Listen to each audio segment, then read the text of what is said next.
Ministériel intervenu ce vendredi matin, les 4 nouveaux membres du gouvernement ont prêté serment cet après-midi à la présidence de la République devant la Cour suprême en présence du chef de l'État. Idriss Déby, un reportage à suivre. Les députés ont adopté ce vendredi le projet de loi portant création de la Commission électorale nationale et indépendante. Au cours d'une séance plénière, ce projet fixe et détermine l'organisation et le fonctionnement de la CENI. Et puis en sport au football, le tout-puissant et l'export champion de la Ligue nationale 2017-2018 représentera le Tchad en Ligue des champions de la CAF. C'est dans ce sens que l'équipe intensifie ses séances de préparation en vue de réaliser un bon résultat. Bienvenue aux 20h, mesdames et messieurs, bonsoir et merci de nous recevoir chez vous. À la une de l'actualité ce soir, un léger remaniement ministériel est intervenu ce jour, vendredi 9 novembre. Je vous propose de suivre le décret de nomination avec la ministre secrétaire générale du gouvernement, Mariam Mamadou. Décret numéro 1768/PR/2018 portant remaniement du gouvernement. Le président de la République, chef de l'État, chef du gouvernement, président du Conseil des ministres, vu la Constitution, vu le décret numéro 1370/PR/2018 du 18 juin 2018 portant remaniement du gouvernement et ses textes modificatifs subséquents, décrète. Article 1er. Le gouvernement de la République du Tchad est remanié comme suit. Ministre d'État, ministre conseiller à la présidence de la République, Dr Nouradine Deloua Kassire Koumakoy. Ministre des Affaires étrangères, de l'intégration africaine, de la coopération internationale et de la diaspora, M. Mohamed Zen Sherif. Ministre de la Justice, garde des Sceaux, chargé des droits humains, M. Djimé Arabi. Ministre de l'administration du territoire, de la sécurité publique et de la gouvernance locale, M. Mohamed Abali Salah. Ministre délégué à la présidence, chargé de la défense nationale, des anciens combattants et victimes de guerre, M. Daoud Yaya Soumaïn. Ministre de l'enseignement supérieur, de la recherche scientifique et de l'innovation, Dr David Oudengar Ngarimaden. Ministre des infrastructures, des transports et du désenclavement, M. Abdelrahman Mokhtar Mohamed. Ministre des Finances et du Budget, M. Alali Mohamed Abakar. Ministre de l'Économie et de la Planification du Développement, M. Issa Doubragne. Ministre de l'Éducation nationale et de la Promotion civique, M. Aboubakar Siddiq Choroma. Ministre de la Santé publique, M. Aziz Mohamed Saleh. Ministre de la Fonction publique, du Travail et du Dialogue social, M. Ali Mbodou Mbodoumi. Ministre de la Formation professionnelle et des petits métiers, Mme Majidian Padja Ruth. Ministre de la Communication, porte-parole du gouvernement, M. Oumar Yaya Hissène. Ministre des Postes, des Nouvelles Technologies, de l'Information et de la Communication, Mme Dolenoji Alix Naimbaye. Ministre des Mines, du Développement industriel, commercial et de la promotion du secteur privé, M. Ahmad Mohamed Bachir.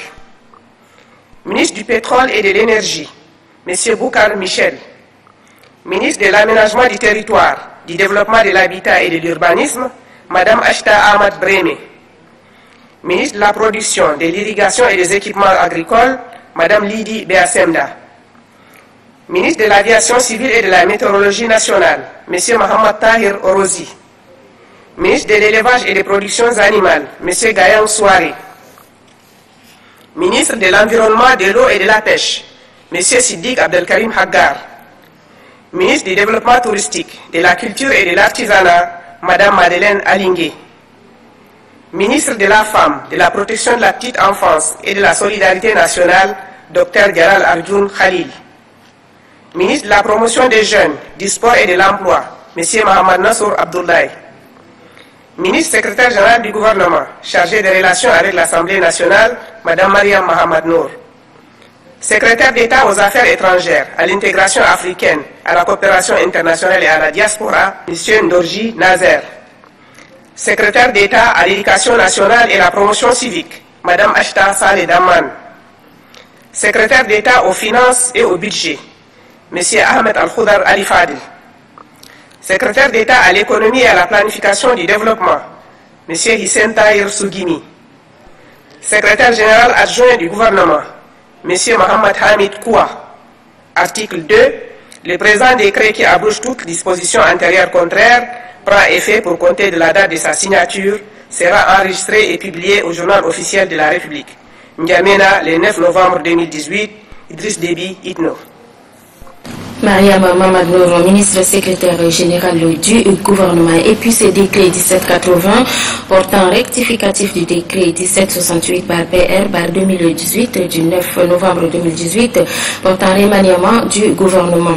Le président de la République, chef de l'État, chef du gouvernement, président du Conseil des ministres, vu la Constitution, vu le décret numéro 1370 par PR par 2018 du 18 juin 2018 portant remaniement du gouvernement et ses textes modificatifs subséquents, vu le décret 1768 par PR par 2018 du 9 novembre 2018 portant remaniement du gouvernement décrète.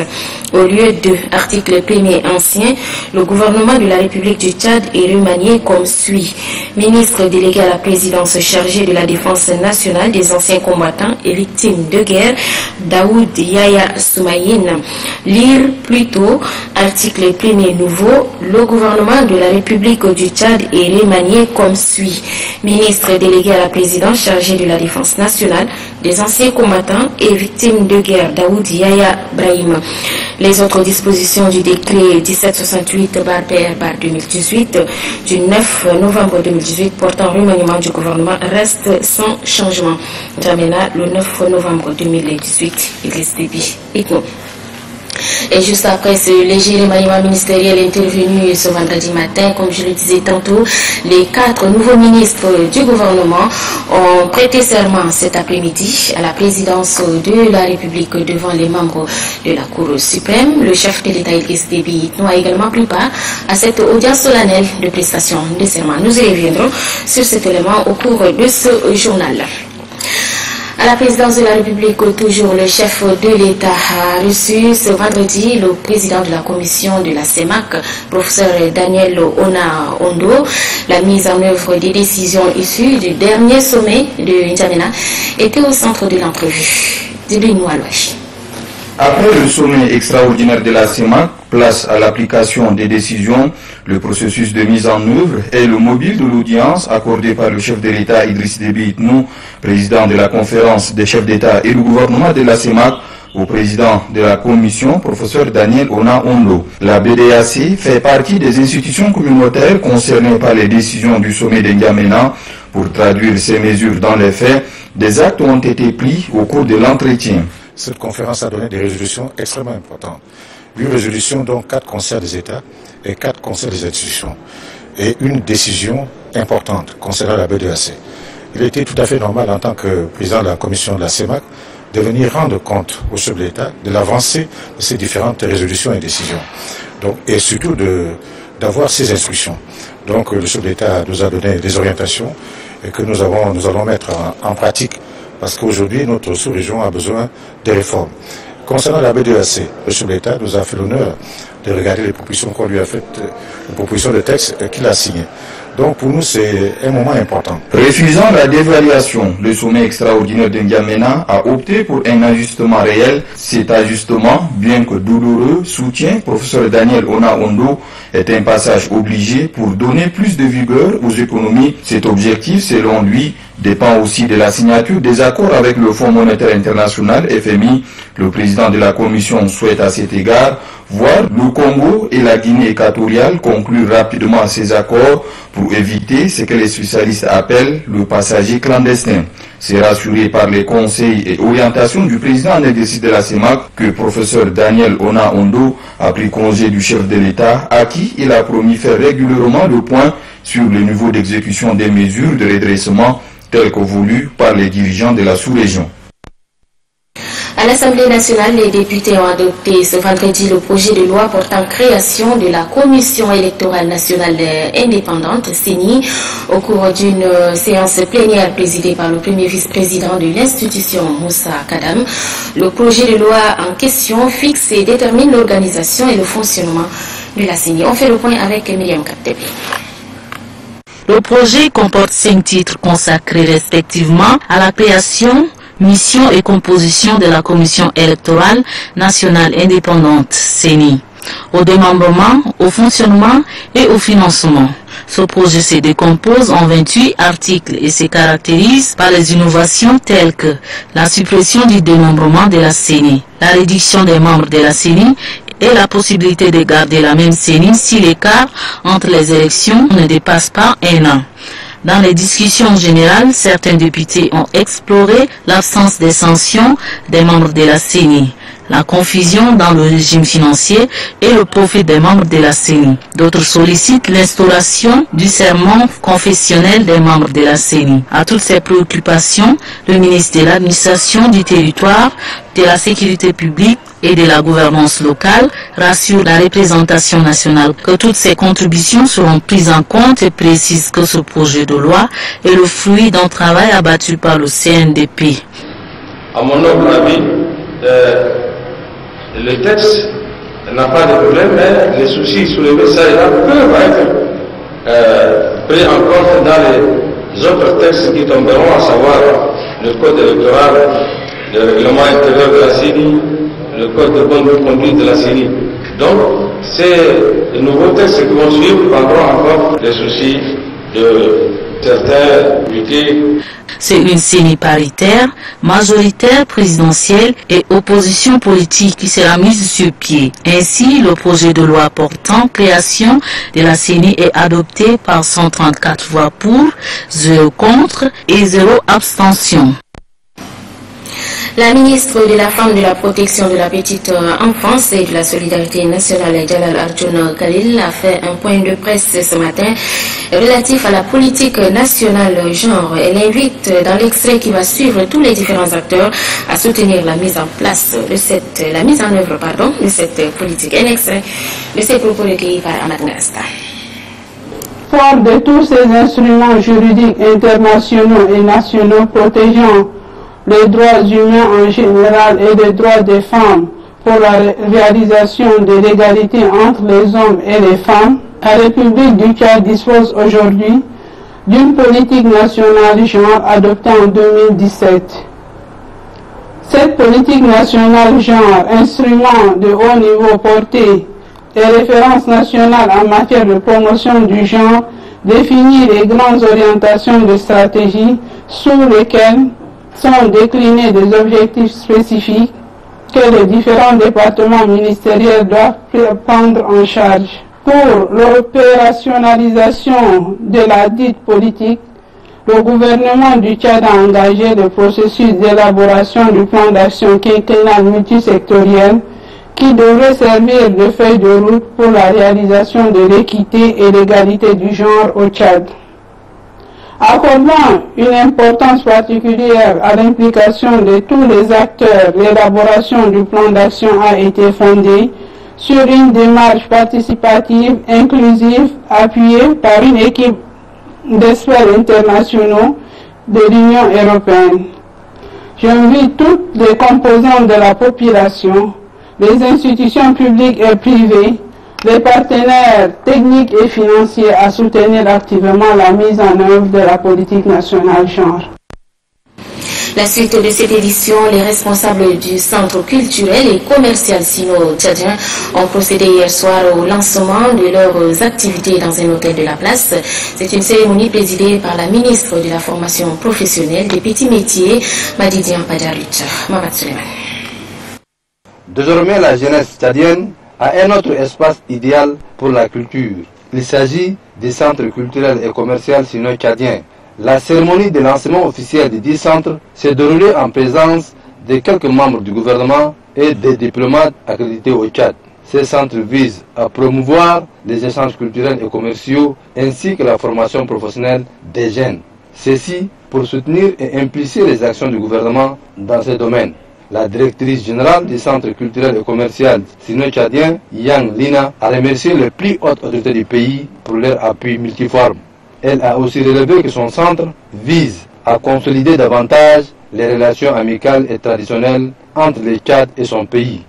Dans la même lancée, le directeur général d'ici NPC, Yang Choi-Kwing, a souligné que la création de ces centres facilitera les échanges culturels et socio-économiques et renforcera la coopération sino-tchadienne.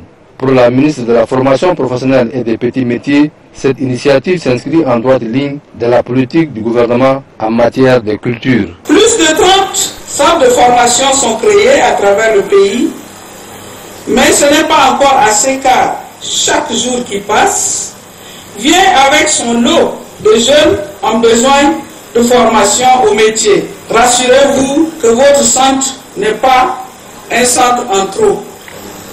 Monsieur le Président de la République, chef de l'État, chef du gouvernement, son Excellence Idriss Déby Itno, depuis les 2 dernières décennies, fait du développement de la jeunesse et de la femme la priorité des priorités. Les centres culturels et commerciaux sino-tchadiens se veulent un cadre idéal dans les domaines de l'éducation, de la science et de la formation professionnelle. Voilà, retour à présent sur la cérémonie de prestation de serment de 4 nouveaux membres du gouvernement. C'était donc cet après-midi à la présidence de la République devant la Cour suprême. Le chef de l'État a également pris part à cette audience solennelle de prestation de serment. Souleymane Diabo. Juste environ 6 heures après leur nomination au gouvernement, les 4 ministres ont prêté serment devant la Cour suprême. Et ce, conformément aux dispositions de la Constitution issue de la 4e République. Le chef de l'État, Idriss Déby Itno, a personnellement assisté à cette audience solennelle des prestations de serment. Aussitôt, le procureur général ordonne les greffiers en chef de donner lecture du décret portant remaniement du gouvernement, ainsi que le décret portant rectification du décret 768.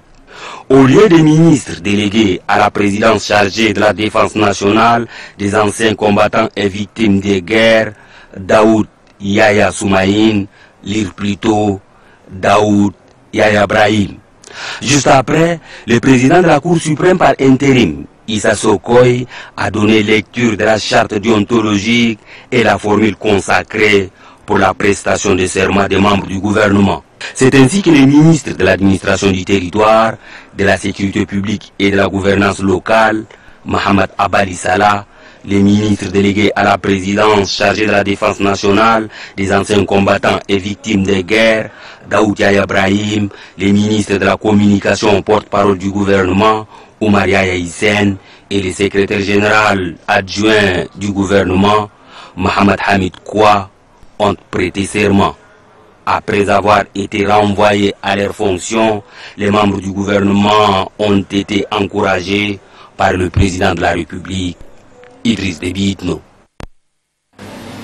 Bientôt, le Tchad sera doté d'une première école nationale des statistiques et d'information, en abrégé NCA, une initiative du gouvernement tchadien à travers l'Institut national de la statistique et des études démographiques avec le soutien de la Banque mondiale. Reportage Valérie. Tout est parti d'une étude de faisabilité menée par l'Institut sous-régional de la statistique et des études appliquées en 2015, qui par son expertise démontre un manque cruel du personnel qualifié dans le domaine économique et des statistiques au Tchad. En vue d'inverser la tendance, le gouvernement, via l'Institut national des études économiques et démographiques, opte pour la création d'une école nationale des statistiques appliquées. Cette création de l'école nationale des statistiques est la volonté politique des plus hautes autorités. Je vous invite à faire vos observations et vos commentaires dans le rapport d'étude et nous allons adopter ces rapports provisoires. À ces assises de validation du rapport provisoire de l'étude de faisabilité pour la création de cette école nationale des cadres moyens en statistique, les participants échangent sur les missions, les objectifs dévolus, le budget alloué ainsi que le plan structural de cet établissement d'enseignement supérieur professionnel au Tchad. L'entretien avec l'INSEAD, qui est l'Institut national de statistique du Tchad, a porté du fruit. Donc on s'est engagé à mettre en place un dispositif de formation des cadres moyens en statistique. Il faut avoir des cadres capables d'identifier d'abord les indicateurs, de les mesurer, de les interpréter. Il faut à notre sous-région focus sur la formation des 10 cadres. Représentant le ministre de l'économie et de la planification du développement, le chef de division, Tolas Madnoudji, soutient de son côté que le choix de la création de cette école arrive à point nommé, car elle permettra au Tchad de relever les défis liés à l'économie et à la statistique. Dans le cadre du suivi de la campagne agricole 2018-2019, une délégation du ministère de l'Agriculture s'est rendue à N'Djamena-Fara, une localité située à une trentaine de kilomètres de la capitale. La mission est allée évaluer les travaux dans le périmètre agricole et le dysfonctionnement de la station de pompage. Voici grandeur nature, la station de pompage prévue pour irriguer 10 000 hectares dans les zones de N'Djamena-Fara. Les machines sont en marche. 3 des 10 pompes de la station sont opérationnelles. Chaque pompe éjecte 0,43 m3 d'eau par seconde, suffisant pour alimenter 400 hectares de périmètre agricole pour la première phase du projet. La station de pompage est à 30% de sa capacité de fonctionnement. Au fur et à mesure que les aménagements vont avancer, nous augmenterons également la capacité de la station de pompage. La plateforme de la station de pompage est constituée d'un bassin de dissipation et des drains de vidange. Il est également prévu un canal adducteur d'1 kilomètre, distance qui sépare la station de pompage au périmètre agricole. Ici, la délégation du ministère de l'Agriculture est venue échanger avec les producteurs. Tous ont bénéficié d'une formation et ont reçu des semences améliorées et autres intrants. Ils envisagent même de créer une coopérative. Nous avons commencé avec un retard, nous avons des difficultés d'ordre structurel, nous avons le comité même n'est pas solidement implanté, mais c'est une question de temps. Le périmètre donne fière allure. Certains exploitants agricoles attendent la moisson, d'autres par contre sont à la phase de désherbage. L'inspecteur général du ministère de l'Agriculture salue le travail abattu. Le ministère avait fixé comme objectif d'atteindre les 3 500 000 tonnes pour arriver à la sécurité alimentaire. Et nous pensons, avec l'aménagement de ces 10 000 hectares, nous allons atteindre cet objectif. La station de pompage va atteindre la vitesse de croisière lorsque les 7 autres pompes seront mises en marche à mesure de l'agrandissement du périmètre jusqu'à l'atteinte des 10 000 hectares du projet. International pour la paix, composé des Soudanais, Égyptiens et Syriens, organise depuis ce vendredi matin une session de formation à l'intention des personnes handicapées. Objectif permettre à cette couche vulnérable de la société de se prendre en charge grâce à leur créativité. Abami Mustafa. Aider les handicapés à mieux se prendre en charge dans la vie active et les orienter dans les différentes activités génératrices de revenus. Tel est le but de ces cadres harmonisés. Au cours de ces travaux, les participants renforceront leurs capacités sur les directives techniques en matière artisanale et bien d'autres. Le chef de mission Tariq Al-Khatib invite le participant à mettre en pratique leurs compétences pour la reçue de ces assises. Ces participants ont plus d'une semaine pour bénéficier de l'expertise des spécialistes en la matière. Pour le directeur de personnes handicapées du ministère de la Femme, de la Production de la petite enfance et de la solidarité nationale, cette formation revêt d'une importance non négligeable pour son ministère. C'est le lieu ici de remercier la Caravane internationale pour la paix pour cette action qui est celle de former les personnes handicapées dans le domaine de transformation des objets usés. Et je pense que cette formation, un temps soit peu, permettra aux personnes handicapées d'être autonomes et de laisser le chemin de la mendicité. La présidente de l'association du patrimoine et de la culture arabe tchadienne, Azama Hamad Gren, s'est apaisantie sur les diverses réalisations de son institution en faveur de cette couche vulnérable. Elle a par ailleurs notifié que l'association des handicapés est l'une des priorités de la caravane internationale pour la paix. Et puis l'ONG section humanitaire africaine a organisé une cérémonie de remise des prix aux meilleures créatrices de tissage et de manuels féminins. Elle entend ainsi encourager les femmes à s'intéresser davantage au tissage, à la teinture ou encore à la broderie. Patricia, reportage. Un concours pour booster la créativité des femmes. Action humanitaire africaine se met au service de ces femmes afin de les encourager dans leurs activités génératrices de revenus. Rassemblées en 3 ou 4 groupes, chacune d'elles a démontré pendant ces 2 semaines son savoir. Selon Ibn Oumar Mohamed Saleh, directeur général de l'Action humanitaire africaine, ces femmes ont été évaluées sur la base de leurs performances. Nous sommes rapprochés de ces coopératives qui fabriquent des belles créations. Et nous avons voulu primer ces créations-là. Pourquoi? Parce que c'est une manière donc de valoriser leur travail, de les encourager. Pour la présidente de la coopérative des tissages des femmes manuelles féminines, Kousa Takbo, il y a une volonté de chaque participante à un travail parfait, mais le défi reste encore à relever. Du côté des bénéficiaires, la satisfaction se lit sur le visage. Aujourd'hui, AHA est venu et a organisé l'exposition. Vraiment, ça nous fait très fiers. Créée en 2016, l'ONG Action humanitaire africaine est partenaire de la COTUMAF. Elle accompagne toutes les organisations qui œuvrent pour le bien-être des couches vulnérables. Voilà, un reportage signé Nédion Patricia. En sport au football, le tout-puissant LX Sport, champion de la Ligue nationale 2017-2018, va représenter le Tchad en Ligue des champions de la Confédération africaine de football. À moins de 20 jours de son premier match du tour préliminaire prévu avant la fin de ce mois, l'équipe intensifie les séances de préparation dans le but de réaliser un bon résultat. Kadmoua Tefil a suivi la dernière séance d'entraînement de cette équipe. Suivez son reportage. Vainqueur du play-off de la Ligue nationale de football, l'INAFOOT, saison sportive 2017-2018, tout-puissant LK Sport défendra le tricolore national en Ligue des champions de la Confédération africaine de football, CAF.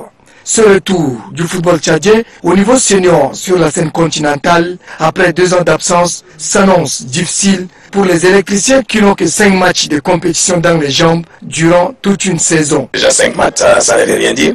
Donc le matin, on prend les enfants pour élever un peu le niveau physique. Le soir, on travaille généralement technico-tactique. La stratégie à arrêter, c'est de faire beaucoup de matchs amicaux. L'équipe se déplacera à Garoua pour faire un match contre Coton Sport. Conscient du fait que cette entrée dans la cour des grands passe par une bonne prestation au tour préliminaire, les responsables du club tout-puissant LK Sport entendent s'investir pour répondre aux exigences du staff technique.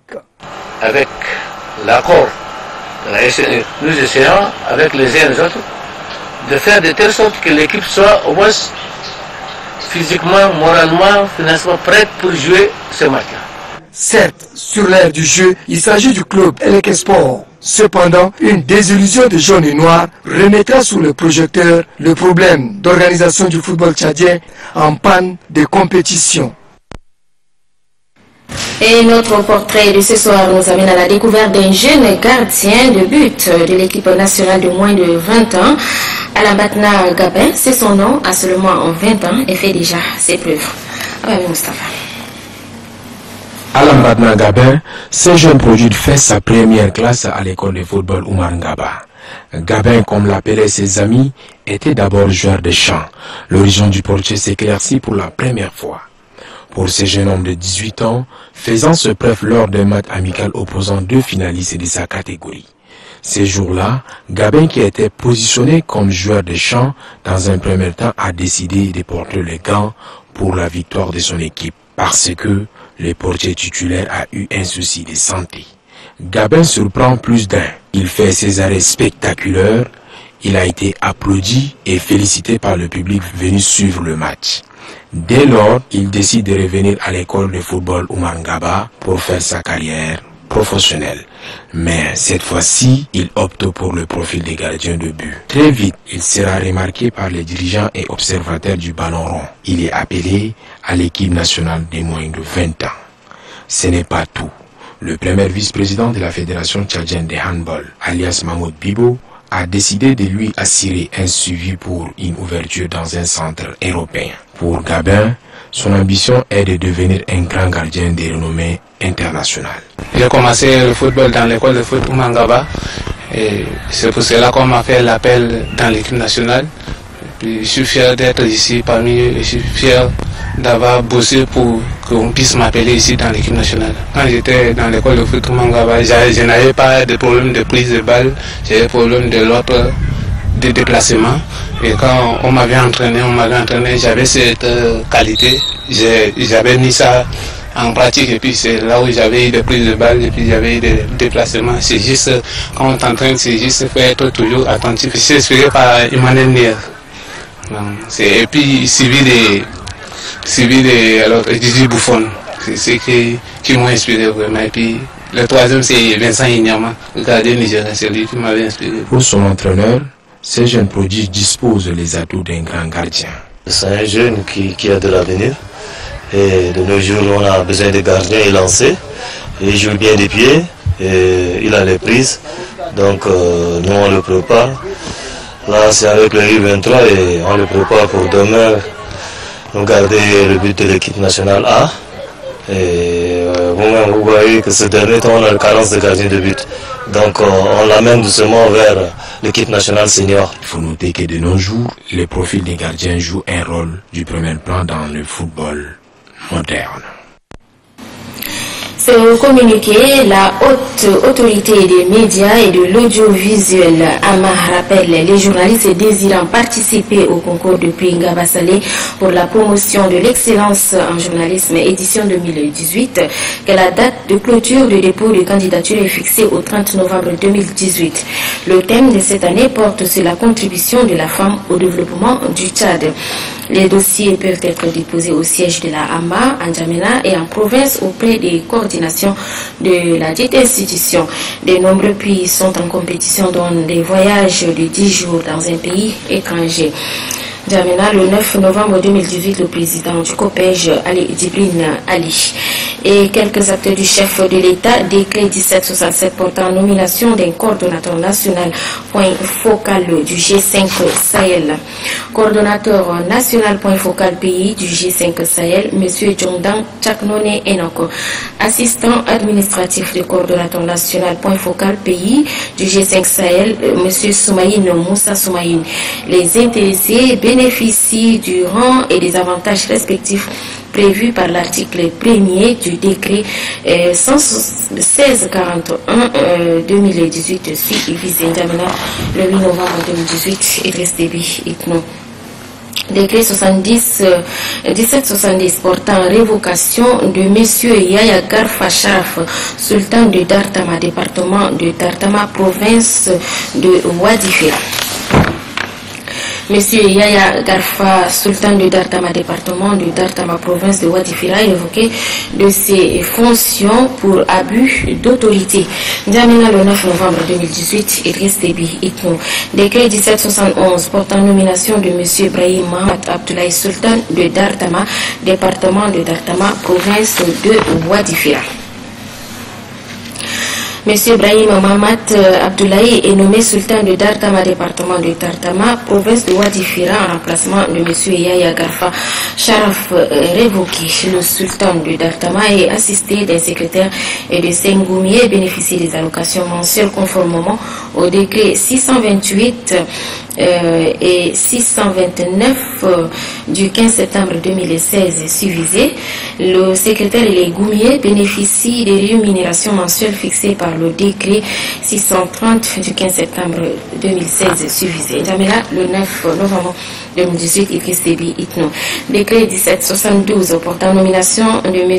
Fadlal Maoula Agogoudji Mahmoud, chef de tribu arabe Oulet Malik, département de Kimiti, province de Sila.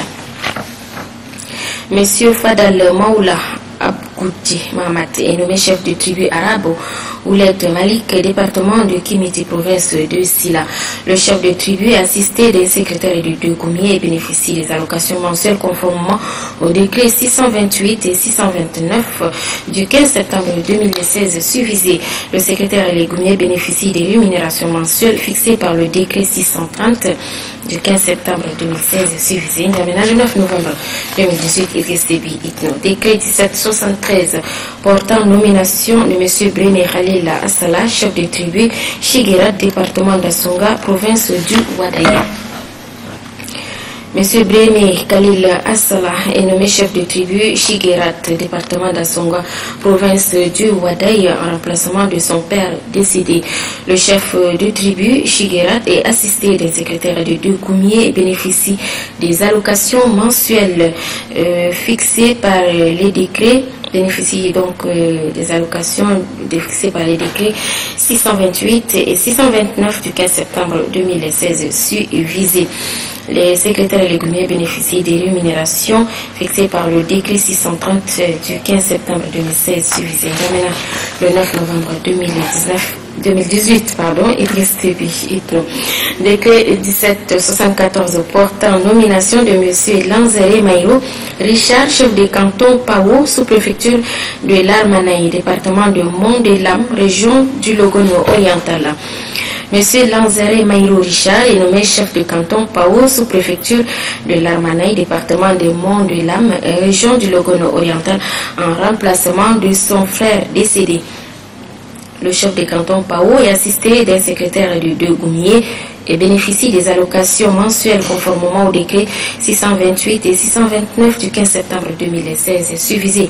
Le secrétaire et les Goumiers bénéficient des rémunérations mensuelles fixées par le décret 630 du 15 septembre 2016 suivisé. Djamena, le 9 novembre 2018, Idriss Déby Itno, décret 1575 portant nomination de M. Manu Bakouré, chef de canton Djokou, département de Lac-Iro, province du Moyen-Chari. M. Manu Bakouré est nommé chef de canton Djokou, département du Lac-Iro, province du Moyen-Chari, en remplacement de son frère décédé. Le chef de canton est assisté d'un secrétaire de Goumier et bénéficie des allocations mensuelles conformément au décret 628 et 629 du 15 septembre 2016 suivisé. Le secrétaire et les Goumiers bénéficient des rémunérations mensuelles fixées par le décret 630 du 15 septembre 2016 suivisé. Le 9 novembre 2018, Idriss Déby Itno. Décret 1776 portant restructuration du canton Badjo 1, département du Guéra, province du Guéra. Le canton d'Adjo 1 dans le département du Guéra, province du Guéra, est structuré ainsi qu'il suit. Département du Guéra, canton d'Adjo Sud, chef-lieu Bardangal. Canton Badjo Centre, chef-lieu Gadira. Canton Badjo Nord, chef-lieu Delep. Les ressorts territoriaux de ces cantons seront ultérieurement déterminés par arrêté du ministre de l'administration du territoire, de la sécurité publique et de la gouvernance locale. Djamena, le 9 novembre 2018, Idriss Déby Itno. Décret 1777 portant nomination à un poste de responsabilité au ministère de la promotion des jeunes, des sports et de l'emploi. Monsieur Kadr Saleh Kana est nommé coordonnateur général de l'Office national d'appui à la jeunesse et au sport en remplacement de Oumar Abdallah Lebine, appelé à d'autres fonctions. Terminant le 9 novembre 2018, Idriss Déby Itno. Décret 1778 portant nomination d'un ambassadeur extraordinaire et plénipotentiaire de la République du Tchad auprès de l'État du Koweït. Madame Albatoul Zakaria est nommée ambassadeur extraordinaire et plénipotentiaire de la République du Tchad auprès de l'État du Koweït, avec résidence à Koweït City, en remplacement de M. Ali Ahmad Akbash, rappelé. L'intéressé bénéficiera de tous les droits prévus par le décret 570 du 23 avril 2012 suivisé. Terminal le 9 novembre 2018. Idriss Déby Itno. Et c'est la fin de cette édition. Merci de l'avoir suivi. Très bon suite des programmes. Et à la prochaine, Inch'Allah. Bonsoir.